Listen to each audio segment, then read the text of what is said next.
Olá, Oi, boa Heloísa. noite, Paulo. Tudo bem? Como Tudo bem? está? Tudo Tudo tranquilo. certo? Te dar parabéns aí pelo seu aniversário, que foi no final de semana. Ah, muito obrigado Felicidades, Deus abençoe, tudo de bom.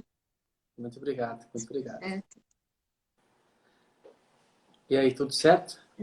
Tudo bem, graças a Deus. Essa semana tá um pouco mais tranquilo, né? Tava comentando com a Ana que semana passada teve o ciclone aqui no sul do país. Várias áreas ficaram sem luz, sem energia, mas essa semana já está tudo sob controle.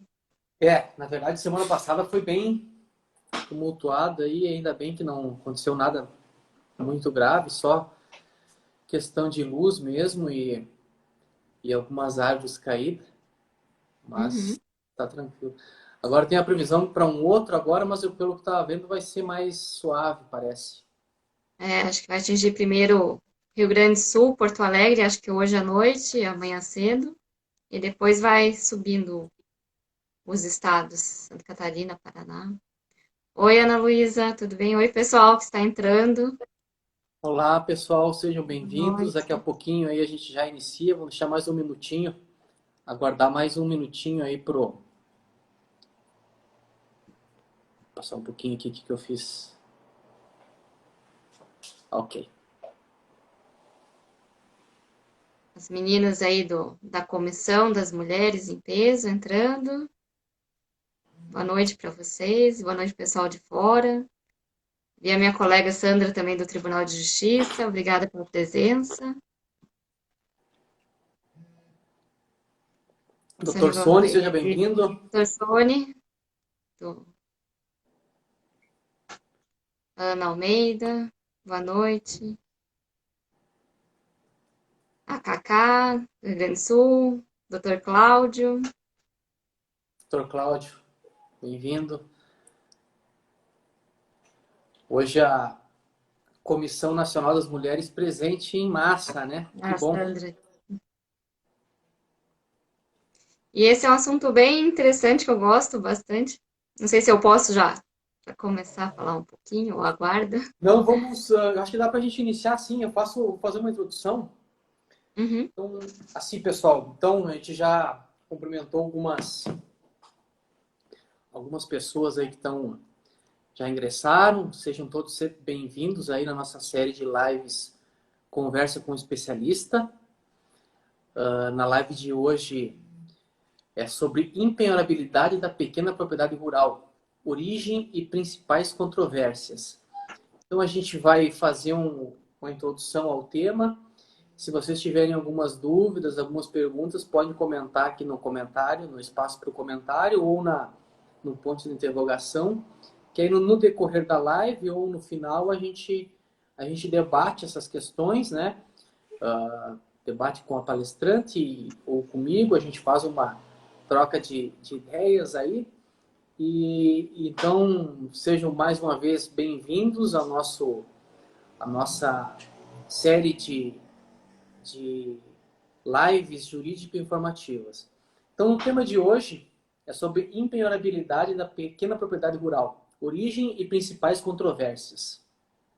A gente sabe que a impenhorabilidade de pequena propriedade rural é uma questão recorrente nos tribunais e nos fóruns no Brasil, principalmente em momentos de crise no setor agropecuário.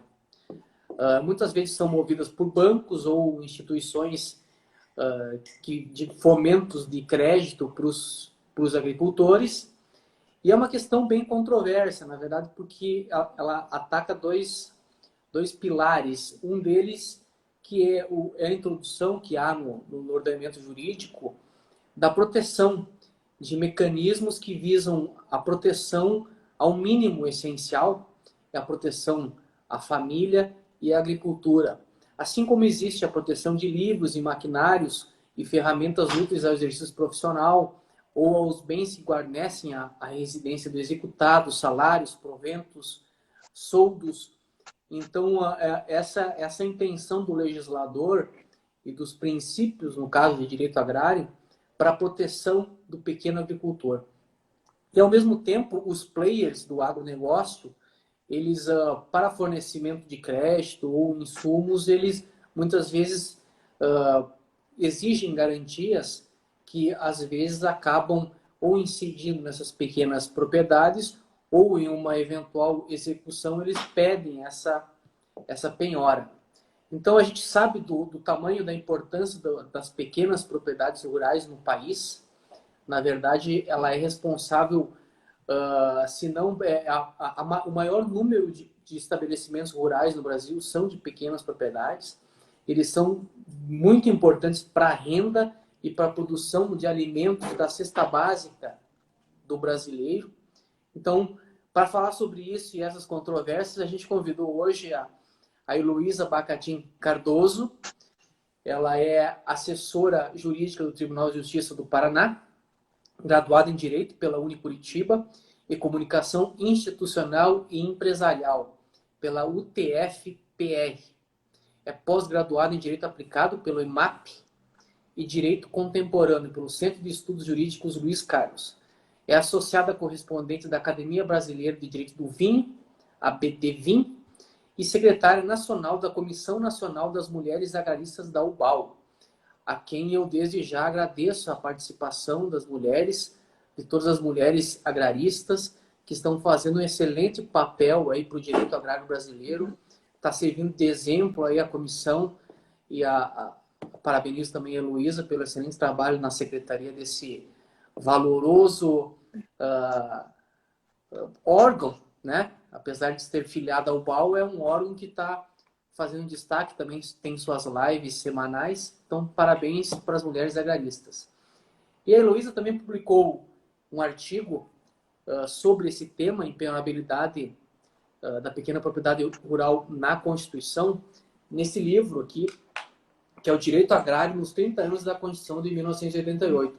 É um belíssimo artigo, é um artigo jurídico, a doutora também tem, é um artigo jurídico científico, assim, muito interessante sobre o tema, onde faz toda uma origem, com base até em algumas citações aqui de direito comparado sobre o tema, e a evolução da legislação que tratou sobre isso ao longo aí do início da República em diante.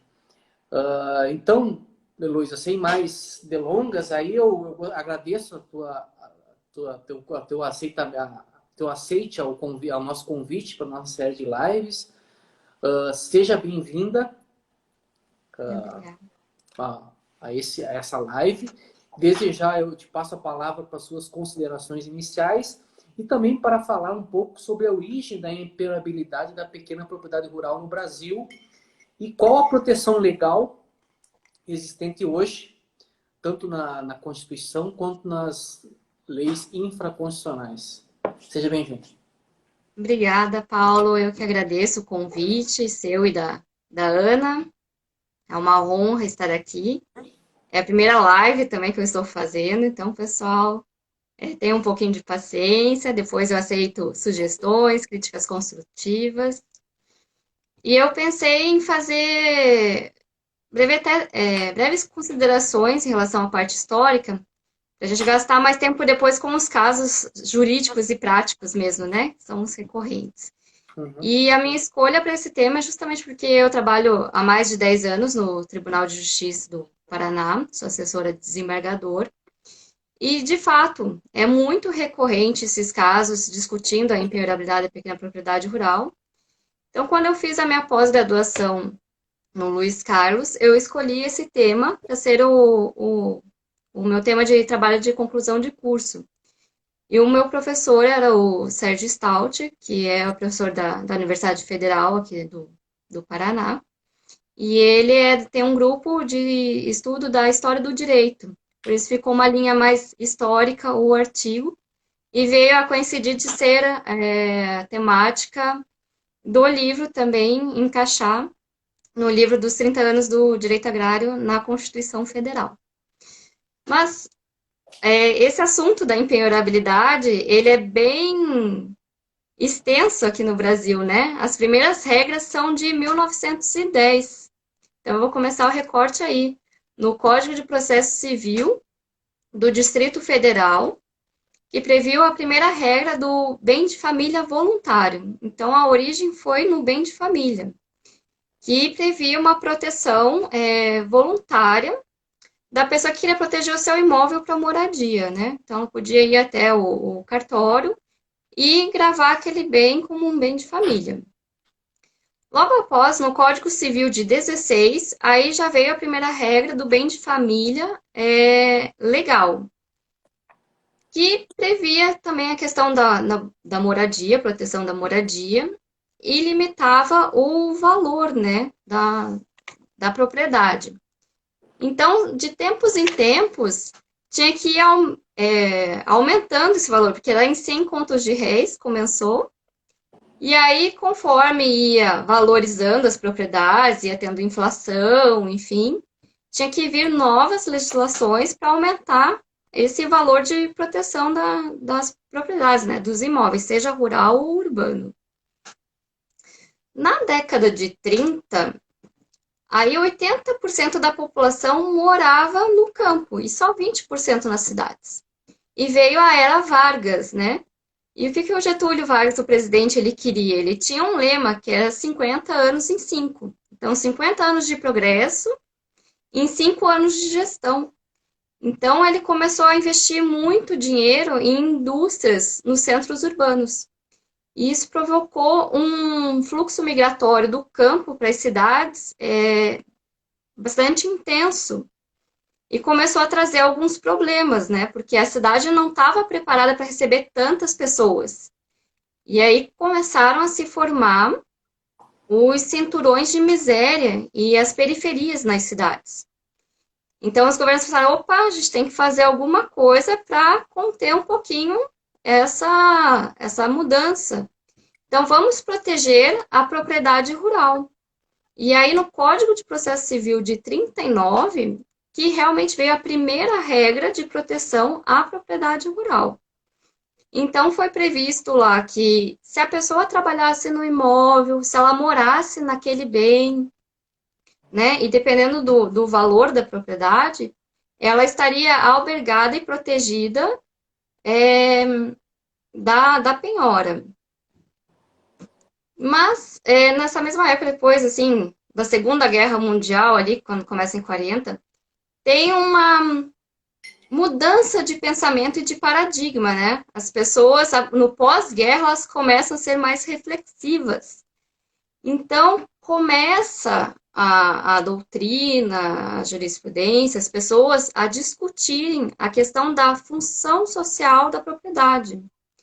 E o trabalho começa a ser mais valorizado e ser visto como uma condição para a dignidade da pessoa humana. Então, eu preciso garantir que as pessoas tenham trabalho para que elas possam ter dignidade. E aí começa uma conversa, mas no sentido de pensar qual é a função social da propriedade, né? E na década de 60, já avançando um pouco, essa questão vem bem forte. E os Estados Unidos, eles precisavam aumentar, ampliar a sua economia.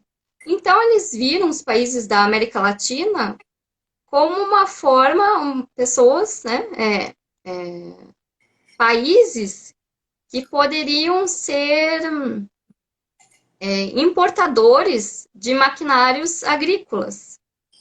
Então, qual foi a intenção lá do presidente Kennedy, na época, né, na década de 60? Ele se reuniu com os países latino-americanos, querendo fomentar a indústria agrícola. Mas o que acontecia? Nos países latino-americanos, nós tínhamos grandes latifúndios e minifúndios, e muitos latifúndios improdutivos. Então, nós tínhamos que estimular o trabalho na terra. Como é que se faz isso? Distribuindo melhor as terras. Então, tinha um projeto para a reforma agrária durante a década de 60. Aí, em 60, eles firmaram a Carta de Punta del Este, onde os Estados Unidos e os países latino-americanos se comprometeram a pensar numa reforma agrária para tentar distribuir melhor as terras, né, entre a população. E é interessante também, aí eu vou contar algo que é difícil achar nos livros, mas eu encontrei de um historiador, que é jornalista, que pesquisou essa época, né? Que legislações, as principais legislações do direito agrário, houve um grande avanço nessa época da década de 60, que coincide com o governo militar. Então, qual era o combinado, né? O Brasil fomentava a questão agrícola para importação de maquinário e, em contrapartida, também ganhava uma facilitação para importação de armas. Então, esse é um detalhe da nossa história que às vezes passa despercebido. E eu acho interessante, né? Porque tem essa questão aliada do governo militar, por que tantas leis foram produzidas durante o governo militar que facilitam a agricultura. Mas, em todo caso, retornando agora, né, à questão histórica da propriedade, no ano de 64, vem o Estatuto da Terra, que é onde foram fixados vários critérios para se estabelecer a função social da propriedade.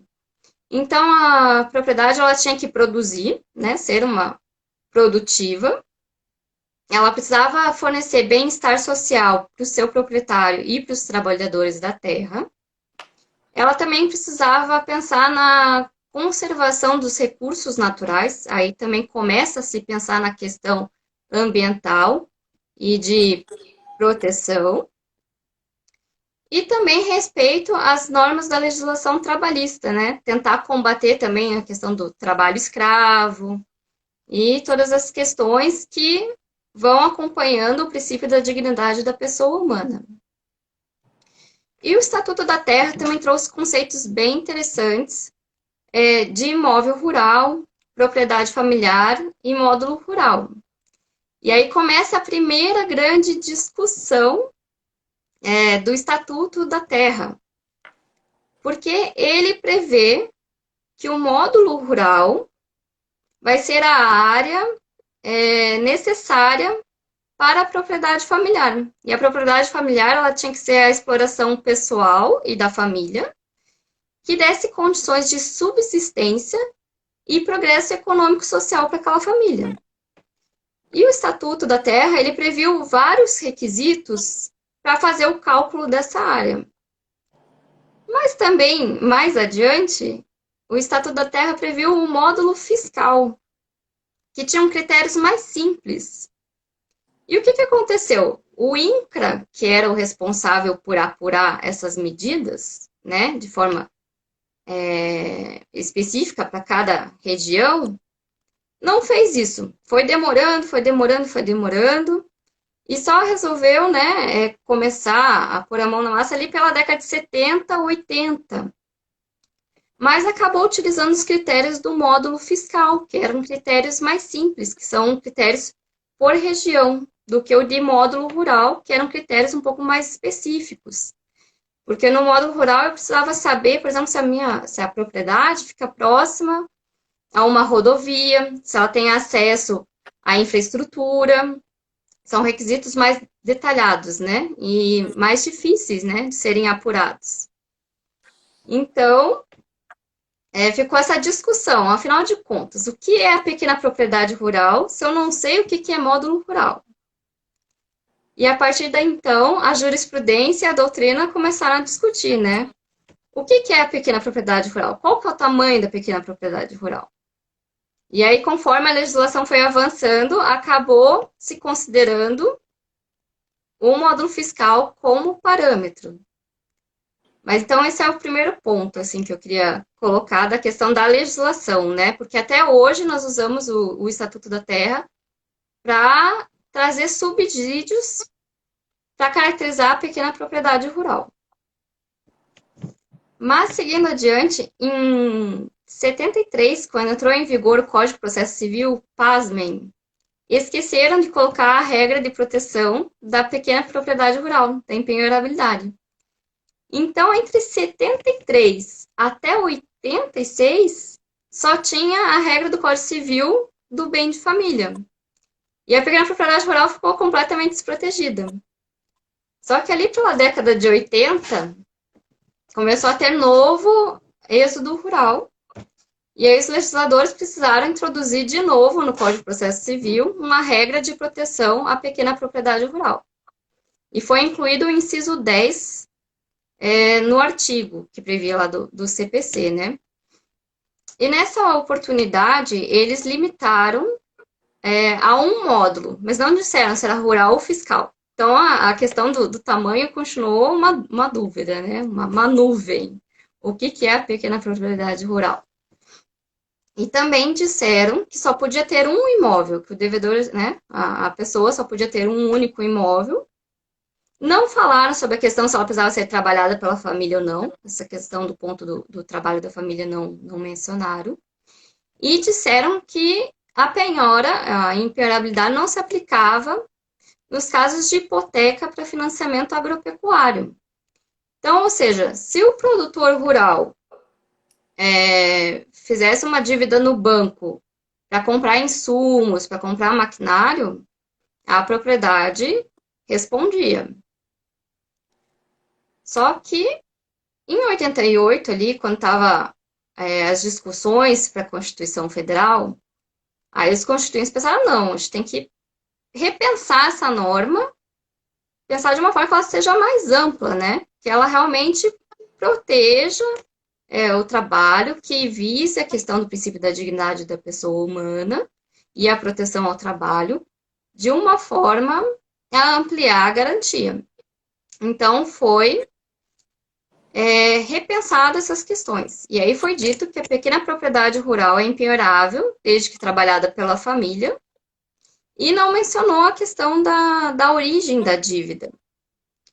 E esse é bem importante, porque eu já peguei um caso, agora começando, né? Falar das situações que chegam no tribunal, onde um juiz, uma juíza de primeiro grau, disse que a parte não tinha comprovado qual era a origem do débito.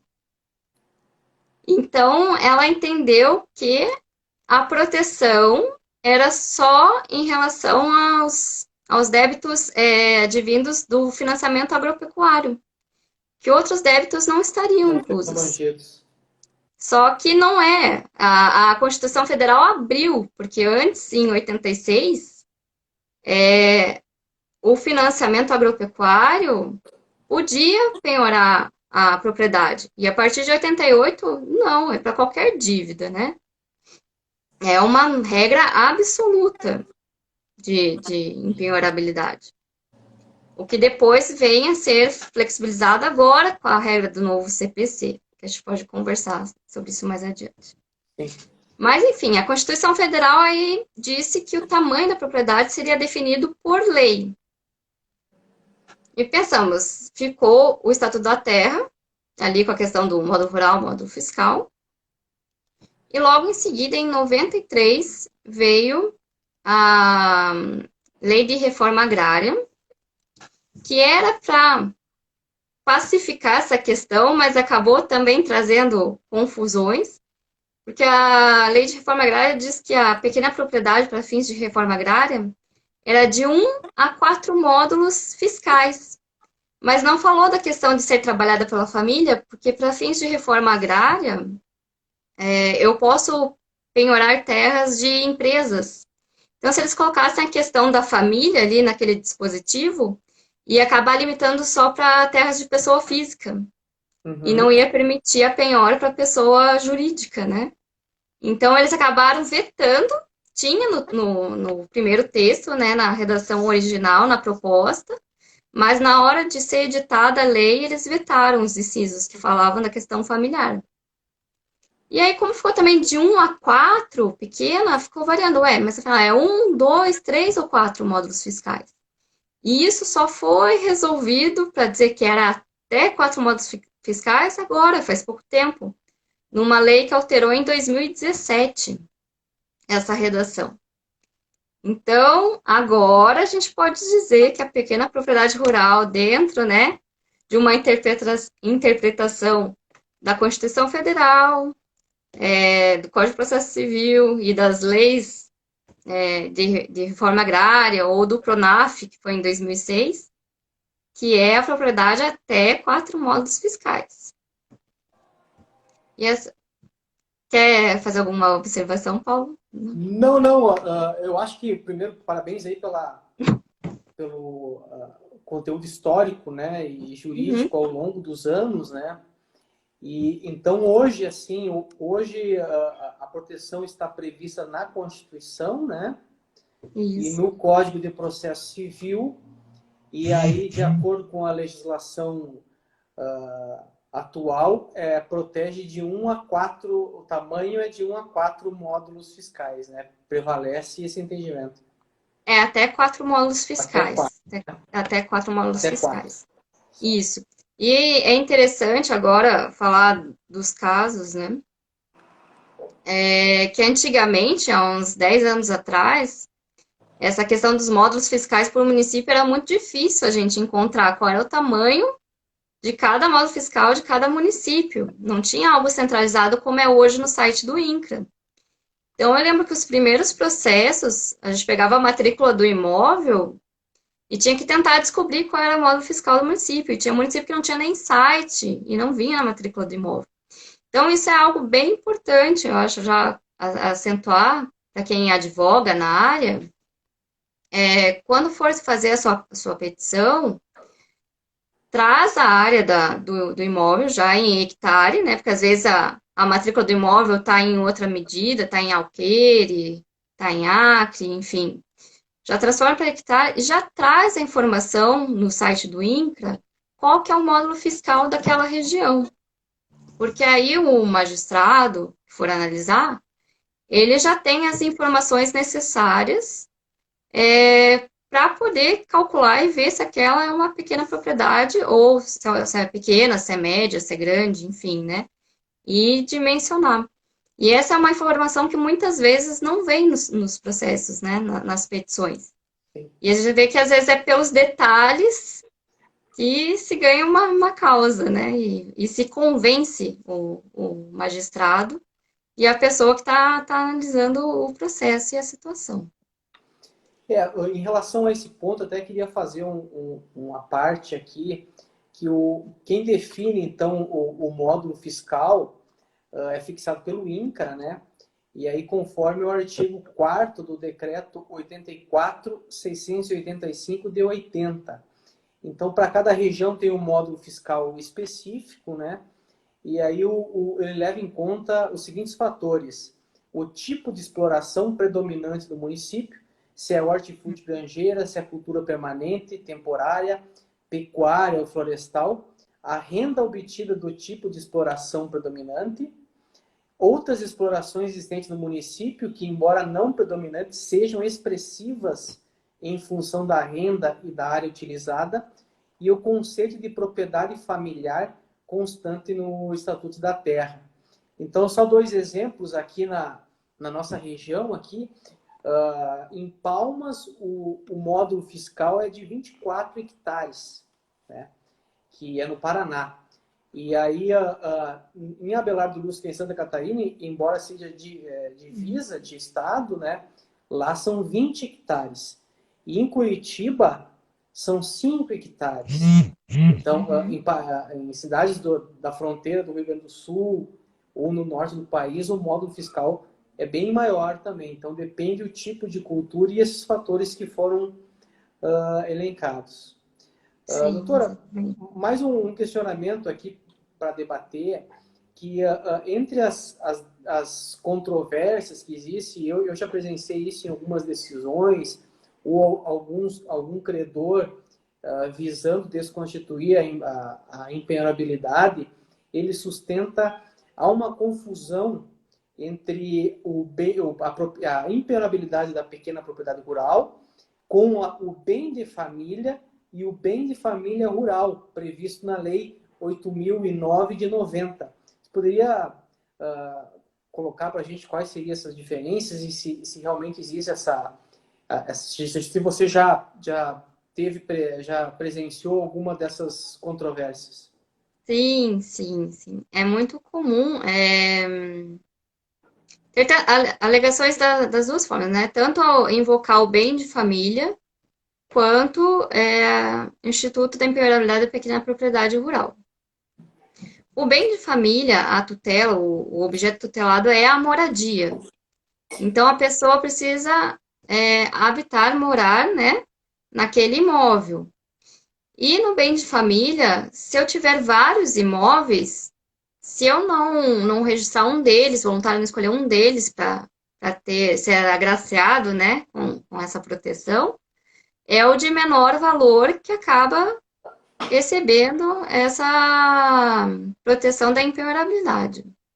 Já o imóvel rural, da pequena propriedade rural, a proteção constitucional é em relação ao trabalho e à produção de alimentos. É a intenção de garantir que seja produzido alimentos, produzido, enfim, subsídios para sustentar aquela família e também trazer o progresso social e econômico, porque é do campo que vem o alimento que abastece as cidades. Então, eu não preciso necessariamente, o devedor, a pessoa, não precisa necessariamente morar no imóvel. Então, eu já vi discussão, tanto de pessoas que não moravam no imóvel, na propriedade rural, e alegaram a questão da impenhorabilidade da pequena propriedade rural, e aí houve uma controvérsia, mas puxa, mas você mora na cidade, você tem uma casinha na cidade. Mas se ele trabalha ali, se é a fonte, né, de subsistência da família, a agricultura, a pecuária, enfim, não importa o fato, né, dele não morar na propriedade. E eu já vi também casos onde a pessoa alegou a pequena propriedade rural, mas não desenvolvia atividades ali, morava na propriedade, tipo um sítio, uma pequena propriedade, mas não desenvolvia atividade agrícola ou, ou pastoril. Então, qual foi a solução nesse caso? Não, você comprovou que mora na residência, que é nessa propriedade.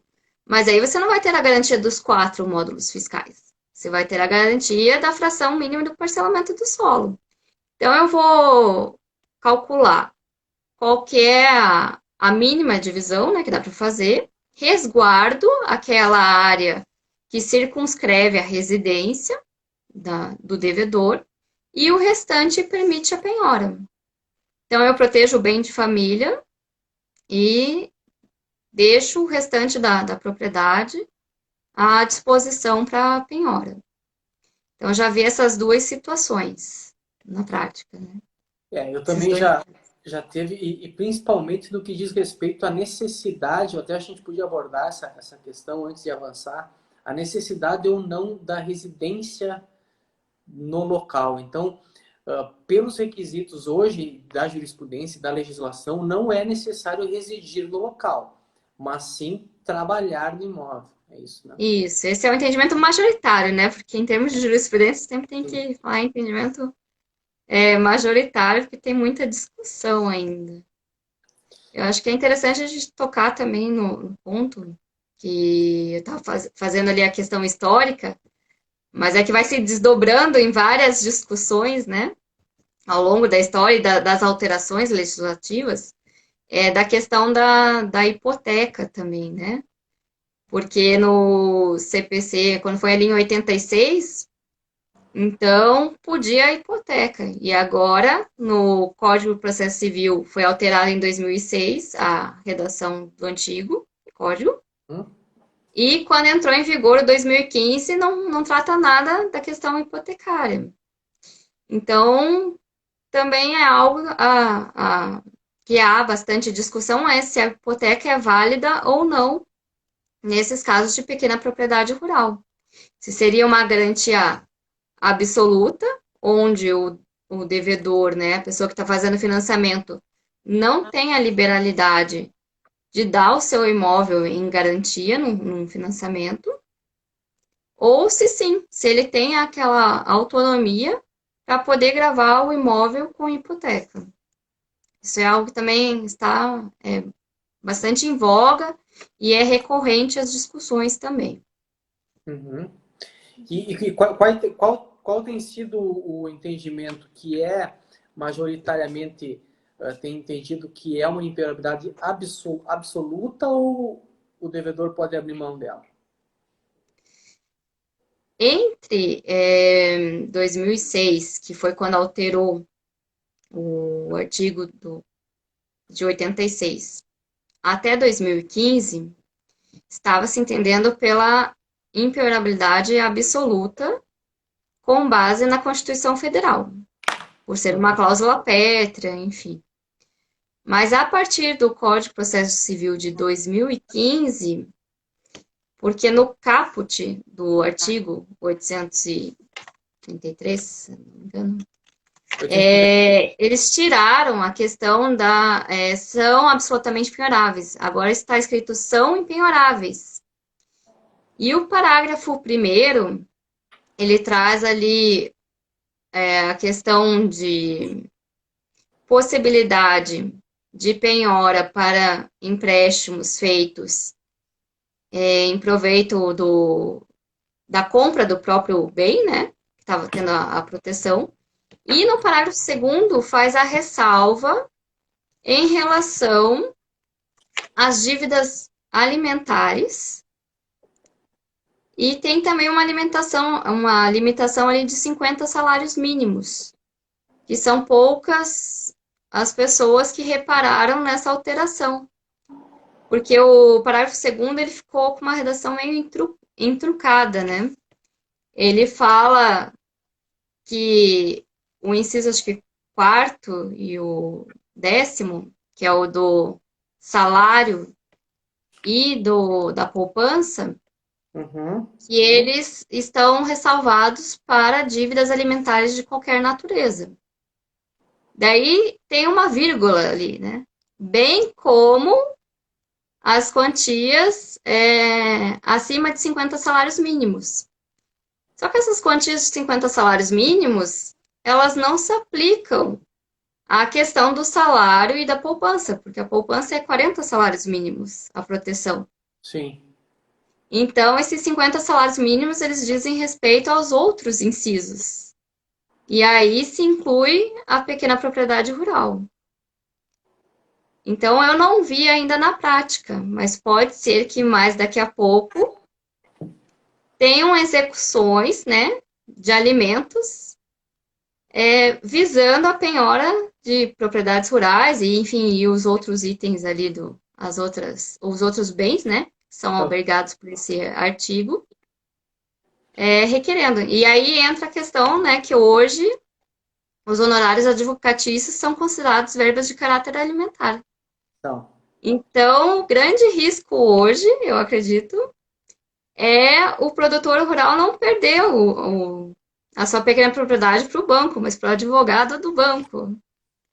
O advogado... Então, pode acontecer. Esse é um risco aí que é uma tese que tem margem, né, para ser aplicado. Tem margem de aplicação. Um outro ponto aqui que a gente podia abordar, gostaria também da sua opinião. Então, a gente sabe que os dois requisitos para impenhorabilidade são que a área seja qualificada como pequena, né, que é o que você já comentou que são propriedades de até 4 módulos fiscais e que seja trabalhada pela família. E como que fica a questão do ônus da prova para essa alegação? Qual o entendimento hoje dos tribunais? A questão do ônus da prova também é algo que se divide. Alguns, né, acho que é bem dividido. Alguns acham que é uma presunção iuris tantum. Então, sendo pequena a propriedade, já parte-se do pressuposto de que ela é trabalhada pela família com ajuda eventual de terceiros. Então, caberia ao credor demonstrar o contrário. E isso acontece, às vezes acontece. Eu já peguei situações onde o devedor alegou que é a pequena propriedade, né, a impenhorabilidade, e a parte contrária disse que não, peraí, olha aqui a prova, essa pessoa, esse devedor aí, ele é vereador da cidade, a esposa dele é professora, e trouxe lá demonstrações. Uhum. Então, assim, opa, peraí. Então, você é vereador, você é professora, ou você é produtor rural e precisa da terra para sua subsistência? Então, essas discussões acontecem na prática. Já aconteceu também a situação, por exemplo, de invocar também a regra de impenhorabilidade, e aí a parte contrária, e daí a gente, né, dizer então, demonstre se trabalha na terra e trazer uns documentos assim bem antigos de notas de produto rural. E a parte contrária dizer, não, peraí, vi aqui no LinkedIn que você é agrônomo. Então, você não trabalha. Olha aí, essa documentação tem 3, 4 notas fiscais de 10 anos atrás. Estou vendo aqui no LinkedIn que a pessoa é agrônoma. Então, fica, não, não comprova. Então, o ideal, apesar de ter uma vertente que entenda que o ônus da prova seria do Provedor. credor de demonstrar de que a terra não é trabalhada pela família, é que o advogado do devedor, do produtor rural, já traga essas informações. E hoje em dia é tão fácil, né? A gente pode trazer cópias de contas, de compras de insumos, notas fiscais, às vezes uma declaração da associação, do sindicato rural que ele faz parte, da cooperativa, declarações de vizinhos, fotografias das plantações, vídeos. Eu acho que a tecnologia hoje ela está para auxiliar. E tendo essa facilidade, por que não utilizar? E é interessante que a maior parte, né, dos processos, às vezes, hoje, por conta da facilidade da internet, do computador, do copia e cola, o que a gente percebe é que, às vezes, tem a fundamentação jurídica muito bem elaborada, mas a parte fática acaba não ficando contextualizada com o caso concreto. Então, assim, tá falando ali, falar toda a questão da legislação, do direito da pequena propriedade rural, da questão do trabalho, mas não demonstra que a parte é produtor rural. E é uma prova fácil de fazer. Eu lembro, né, tô há mais de 10 anos trabalhando no tribunal e tiveram 2 casos, assim, que me marcaram bastante, e eu lembro até hoje, apesar de serem antigos, de eu ter visto. Um era um despejo de uma casa normal, era um imóvel urbano. Mas a pessoa juntou várias fotos, assim, da família na casa. E tinha até uma foto de um cachorrinho, assim, na porta da casa, sabe? Um poodle branco. Eu lembro daquele poodle branco até hoje. Mas demonstrando, olha, eu moro na casa. E aí teve uma vez também que teve um processo rural, que aí o senhor trouxe a foto, né, da netinha em cima da vaca, tal. Pode acontecer de ser, né, emprestado, montado, até pode, mas aí a parte contrária que demonstra, né, que Ônus. aqueles fatos são inverídicos, né? Ou pelo menos então você começa a dar embasamento também para o magistrado para ele fundamentar a decisão e dizer assim, olha, não, eu estou vendo aqui nos autos, né? A pessoa, então, ela tem a dívida é oriunda de uma cédula de crédito rural, isso já demonstra, então, que tem um envolvimento com a produção agrícola. É. Ah, eu tenho a declaração, eu tenho fotografias da produção. Então, isso vai formando um conjunto probatório mais consistente. E isso que às vezes falta nos processos, assim, que eu observo, que é algo que poderia ser mais reforçada essa questão. Sim. E Nesse. Ah, não sei, pode concluir. Não, pode concluir. fazer uma outra observação aí também. Então, muitas vezes acontece do imóvel ser penhorado em primeiro grau, então é marcado o leilão, e aí, em recurso de agravo de instrumento, sobe essa discussão no tribunal. A impenhora da pequena propriedade rural, ela é uma matéria de ordem pública, ela pode ser alegada a qualquer tempo. Então, teoricamente, pode ser alegada em sede recursal. Só que aí essa questão probatória fica um pouco prejudicada. Porque tem magistrados que entendem que pode abrir ali, chamar a parte para demonstrar, se for o caso, os requisitos, e abrir o contraditório. Uhum. E já vi casos assim, e que deu certo, a pessoa trouxe, comprovou, demonstrou e foi reconhecido em segundo grau. Mas também já aconteceu a situação de ficar nessa discussão, que eu comentei anteriormente. Por exemplo, a parte trouxe as notas, mas aí a parte contrária disse que era agrônomo. E aí ficou algo indefinido, e não tem como fazer, né, dilação probatória em sede de recurso. Então, o interessante é já alegar isso em primeira instância, trazer para apreciação do juiz de primeiro grau e não deixar para debater isso em segundo grau. E tem tido muito magistrados, desembargadores, enfim, no tribunal, que não têm conhecido a matéria, apesar de ser matéria de ordem pública, sob o fundamento de infringir o princípio do duplo grau de jurisdição. Legal. Então, dizer que primeiro tem que baixar, tem que discutir em primeiro grau, para depois subir essa discussão. E aí, eu até ia comentar essa questão, dois pontos, que agora no novo Código de Processo Civil também tem previsão específica que a impugnação ou invalidade da penhora pode ser discutida no prazo determinado. Claro que tratando-se de norma de ordem pública, né, e até mesmo uma impenhorabilidade absoluta, pode ser conhecida a qualquer tempo, dentro mesmo do processo de execução. E aí a importância de você ter prova pré-constituída, né? Porque às vezes você não vai discutir isso no embargos à execução, onde você tem ampla dilação probatória. Então esse ponto em relação à prova é fundamental. E o outro ponto que eu ia citar é um acórdão que eu tenho utilizado em algumas situações que envolve essa questão do ônus da prova, que é o recurso especial 1000, é 1.408.142, Paraná. O relator é Luiz Felipe Salomão, e aqui ele trata, é um acordo super interessante, que ele destaca que o ônus do pequeno proprietário seria a comprovação de que o imóvel se enquadra nas dimensões. E no que Uhum. tange a ser trabalhado pela família, há uma presunção de que, sendo pequena, diminuta a propriedade, há uma presunção de que é trabalhado pela família. E ele até cita aqui um trecho no item 6, onde ele fala o seguinte: o próprio microsistema de direito agrário, Estatuto da Terra, Lei 8.629 de 93, entre outros diplomas, entrelaça os conceitos de pequena propriedade, módulo rural e propriedade familiar, havendo uma espécie de presunção de que o pequeno imóvel rural se destinará à exploração direta pelo agricultor e sua família, haja vista que será voltado para garantir sua subsistência. Então, isso é um importante acordo aí que pode ser utilizado.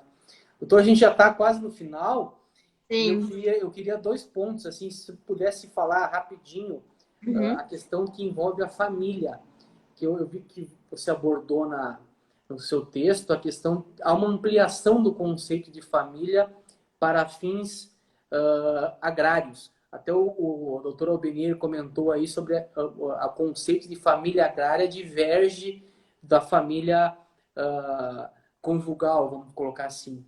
E aí depois a gente avança no recurso extraordinário que está suspenso no STF.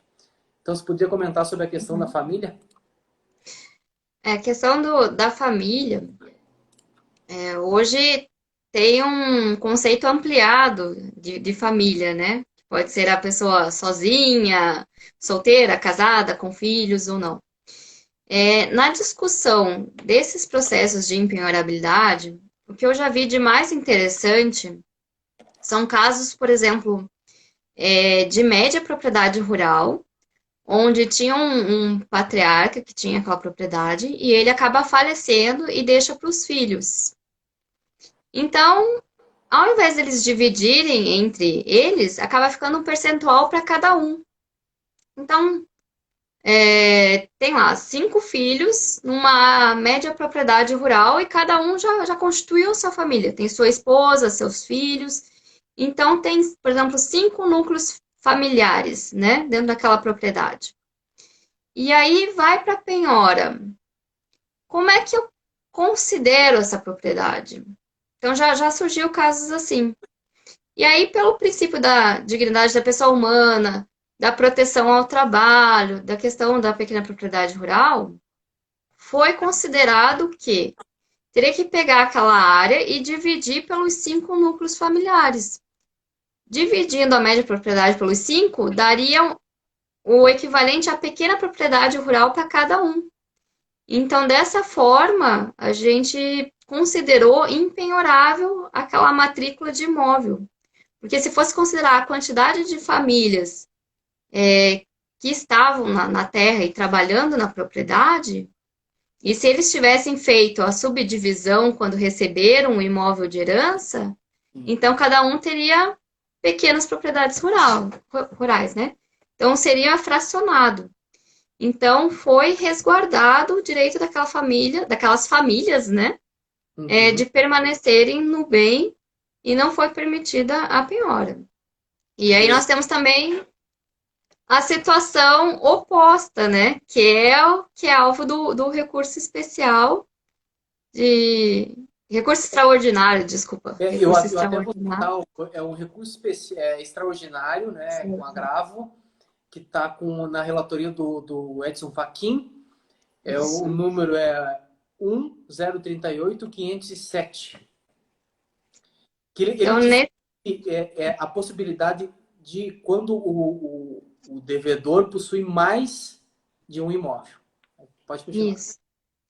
E aí, nesse caso, é quando o devedor ele possui mais de um imóvel, mas todos eles são pequenas propriedades rurais e somadas as áreas não ultrapassam 4 módulos fiscais. Quando foi suscitada a questão da repercussão geral, até o ministro Toffoli entendeu que não se tratava de repercussão geral. Mas acabou vencendo ali a tese do Fachin de que deveria se gerar repercussão geral. E eu acho que vai ser a cereja do bolo para o ministro Fachin, né? Porque ele tem um livro que é a teoria do patrimônio mínimo do devedor. Então, ele faz uma dissertação espetacular sobre a questão da proteção de um patrimônio mínimo. E ele é um grande estudioso dessa questão agrária, ele já foi procurador do INCRA, inclusive. Então, ele é um grande defensor da pequena propriedade rural. Eu acho que ele aproveitou a oportunidade de consolidar uma tese doutrinária que ele tinha em um enunciado. E o próprio Ministério Público Federal já se manifestou no final do ano passado, favorável à questão da proteção até 4 módulos fiscais. Só que eu faço uma ressalva. O Ministério Público, ele diz que as áreas precisavam ser contínuas. E eu já não acredito que haja necessidade de ser contínuas. Porque, digamos, no caso de sucessão, por exemplo, o Paulo tem uma pequena propriedade rural de um módulo fiscal numa localidade. E aí, daqui a pouco, o seu pai falece e te deixa outro módulo rural próximo, mas não necessariamente contínuo. Você continua sendo proprietário de 2 módulos fiscais, que não são de matrículas contínuas, mas que satisfazem os requisitos, né? Do trabalho familiar, da questão da subsistência, do progresso social e econômico. Então, eu acredito que na decisão final, espero que eles não incluam essa palavrinha contínuos. Porque já vi situações de ter mais de uma propriedade né, que não é considerada contínua.